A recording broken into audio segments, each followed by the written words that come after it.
In the United States, the mayor of Philadelphia has confirmed that all 6 people on board the plane that crashed in the city last night were killed.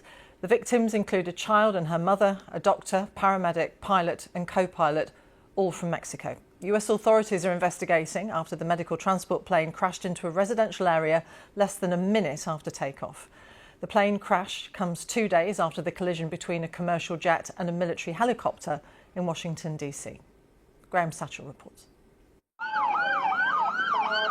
The immediate aftermath of the crash and utter devastation in the centre of Philadelphia.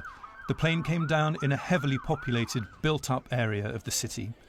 Emergency services desperately trying to put out fires and rescuing people who'd been injured on the ground. Eyewitnesses described the moment of impact.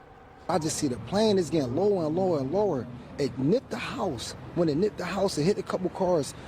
Boom! And into the plaza, into the Dunkin' Donuts, everywhere. I've never seen nothing like that a day in my life. It was a big ball of fire. It just flew into the sky, and the whole gas station started shaking. CCTV footage shows a streak of light in the sky, then a huge explosion.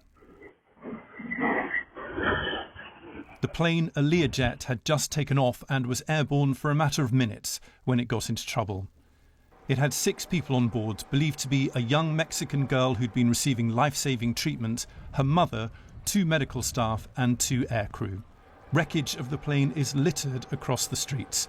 We know that there will be loss in this region, and we want to offer our thoughts and our serious prayers for those who are grieving at this moment. The full impact of the crash will take time to establish, but you can see burnt-out cars and houses destroyed.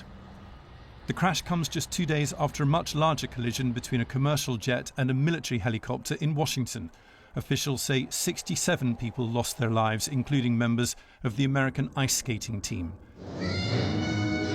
Angela Yang and Sean Kay are believed to be the youngest victims of the Washington crash. Their identities confirmed today. They were just 11 years old. Graham Satchell, BBC News.